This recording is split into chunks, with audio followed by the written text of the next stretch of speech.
Hey guys, look who I found. Really?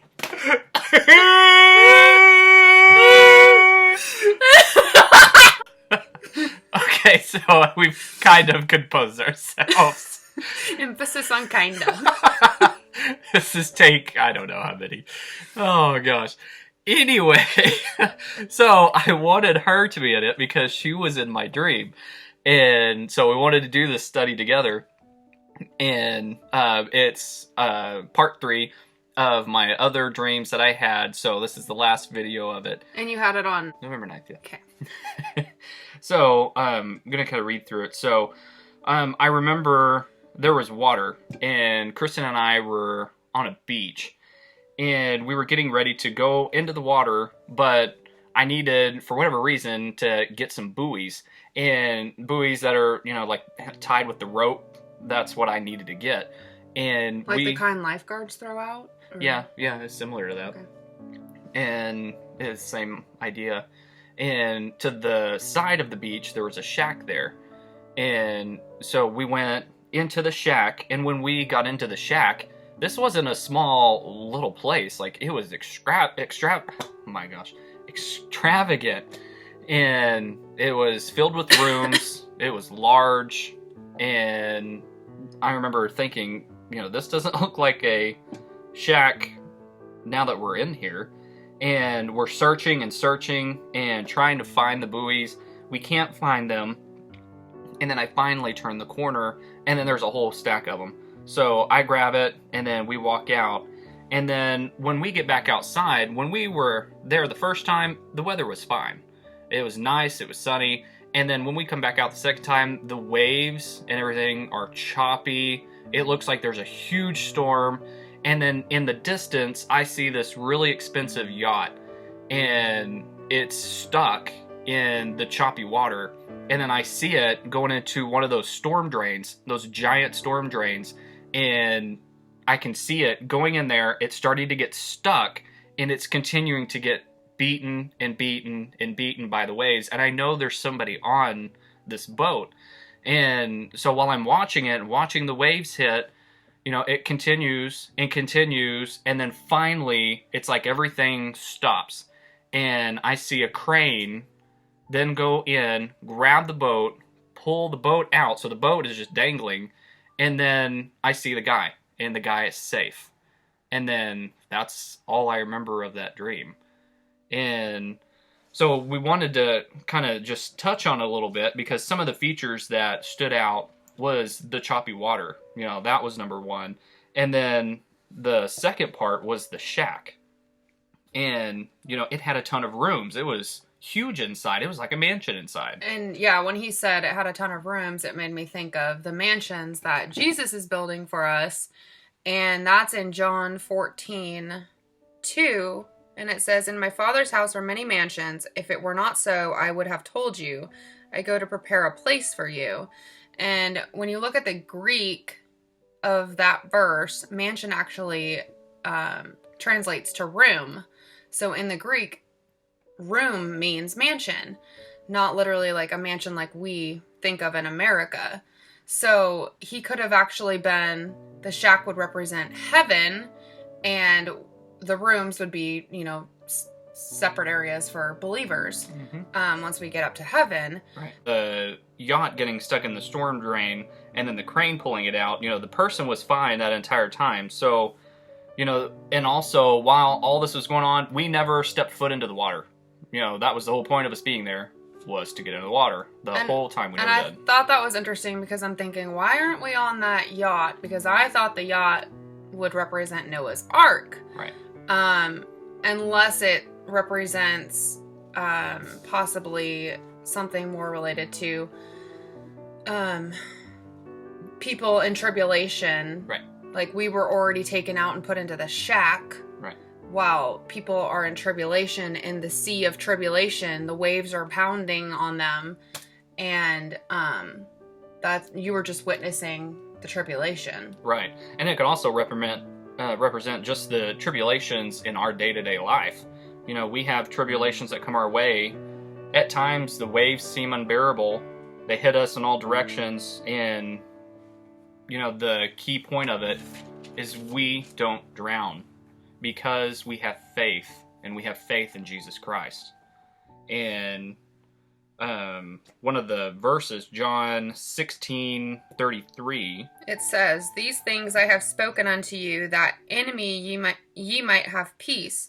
In the world ye shall have tribulation, but be of good cheer. I have overcome the world." So he has overcome. So that's saying, we're going to have tribulation, but it's okay because we have God.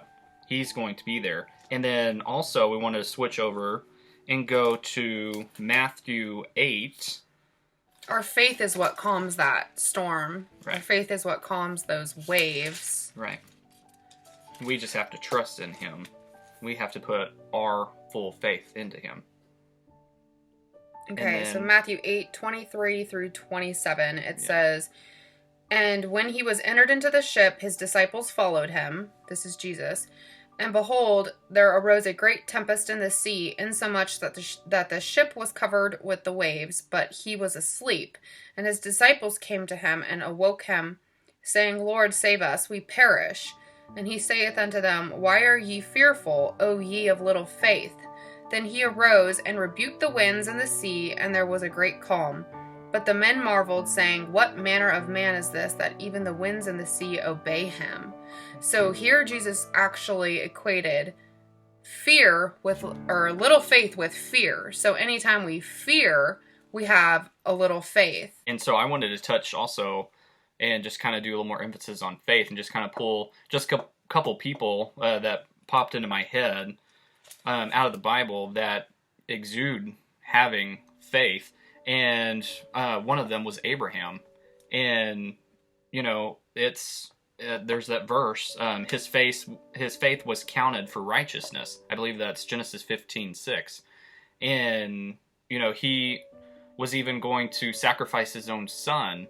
He didn't understand. He didn't have knowledge. All he knew to do was to have faith. And when we have faith, God's in control, no matter what. And then also Noah, he took God seriously. And then Noah, it's kind of how I feel like now is the period that he was kind of in. He was going out warning, he had the dreams, he had all this and was telling everybody of what's to come. This is what's going to happen. They mocked him, they scoffed at him. And that's what's happening to us. That's what's happening to a lot of people, a lot of believers. And, they're getting mocked. But, what we're doing is just telling you what the Lord has given us. And so we're warning, we've been shown things of what's to come. And so there's days we think we're absolutely crazy because it hasn't come to pass yet. And we're just waiting. We're like in this funk of not being a part of this world. Right. Because he's shown us that this world is about to perish. Right. And we're just sitting here waiting to be where we're meant to be with him. Right. And so we're in this stage of transition. And it's hard. There are days when we're just Yeah, it is hard. And, we don't understand. And that still kind of goes back to, in the Bible, you're not always going to understand. You just have to have faith. You just have to have faith. And that's what we're going to continue to do. We're going to continue to doing what we're doing. If God lays anything on our hearts, we're going to spread it. If we see anything, any signs, that's what we're called to do. And, of course, share the gospel. I mean, that's, our calling, and that's what we're supposed to do for Christ until the day we get to be with him. So, that's really I take it back. I did want to mention one other person. I forgot. I had written down here, Job. Job was another one. And he was a good example of, given great tribulation because he had multiple things. He was a wealthy man and he had everything together. He lost it all. He got sores. He got tested. He cursed his birth. He cursed his life. Not once did he ever curse God. He always remained faithful to God. So that's a true faith. Yeah, it is. It really is, because You know, there's some days when you get mad at God. It's happened to me. right. It really has. I'll And be you the don't first one to understand. admit it, you know. Right. Yeah, there's a lot of times you just don't understand certain things that are happening to you in your life, and you're like, why, God? Why is this happening to me? Right. But it goes back to faith. He's just testing you. There's trials and tribulations, and the key is, if we have a strong faith, that sea would not drown our ship. Right. That's what it comes down to. Exactly. So we just wanted to bring all this together. We wanted to do it together, just kind of do this short little study on this.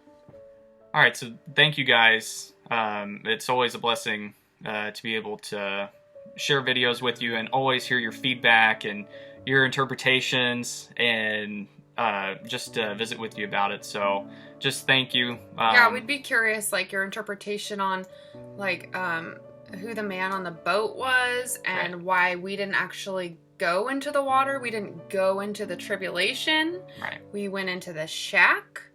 And then who that man might be, and then, you know, the crane would represent God taking those people out.